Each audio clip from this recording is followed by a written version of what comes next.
Let's get to that incident. I'll get Mikey first on it. 40th over of the game. Rohit Sharma batting on 90. Caught at deep mid-wicket off a full toss. And I'll let the boys decide on the legality or the legitimacy of that, because it was allowed by the umpire. There were 3 or 4 stories in that over, and we'll talk through each one of them. Mikey, that's the incident itself. Rarely do we see umpires give decision on the field. In this case, they did, and they got it wrong. What did you make of it? Well, you see umpires calling wides and no balls for balls like that. Over the batsman's head, the square leg umpire calls it. Above the waist, the square leg umpire then calls it. But I think that was a mistake. And as we have seen on so many occasions, that batsmen have been out, and the umpire has referred it upstairs to see if it's a no ball or not. No one has asked him to do that. He has referred it because he thinks it might be a no ball. When things like that happen, the fielding team should have the right to say, I would like the third umpire to have a look at that. I do not think that judgment call was correct. I do not think the ball was above the waist high. And that should be referred by the fielding team. Once they have a referral, that is. But at the moment, they can't. They just have to accept the umpire's decision. And that's a decision that can affect the game.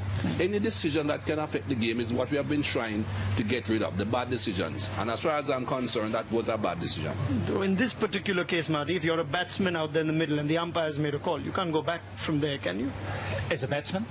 I mean, you wouldn't want that to go back. You've seen the umpire make a call. Some batsmen might argue you almost choose your shot depending on what you see from the umpire. In that particular instance, would you like to see something different happen? Well, I think as a batsman, you're reacting to the ball in a split second. So, Rohit Sharma was obviously trying to capitalise on what looked like a juicy full toss. But the fact is that he was caught on it, and it was below the waist, and all it would take was for the umpires just to say, actually, can we just check that? There's nothing wrong with Alim Dar making the decision at square leg or indicating to it was at Ian Gould at the striker's end that he thinks it's a no ball, but go and check. Take 5 seconds. Yeah. And to me that could be a 15-20 run swing. We almost have this in every game where the umpire usually don't give it and check afterwards. One of the cases where it's just probably bad luck to the umpire.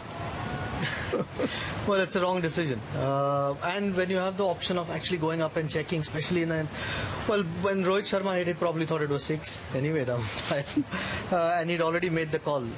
It's still an option to go up and check, and those decisions are allowed. You can go up and check those decisions. So very strange. I think Bangladesh will feel very hard done by that, because from 90 to 137, and he scored those runs very, very quickly. He just got another partnership going, and India probably wouldn't have got to 300 if that decision would have been changed at that point.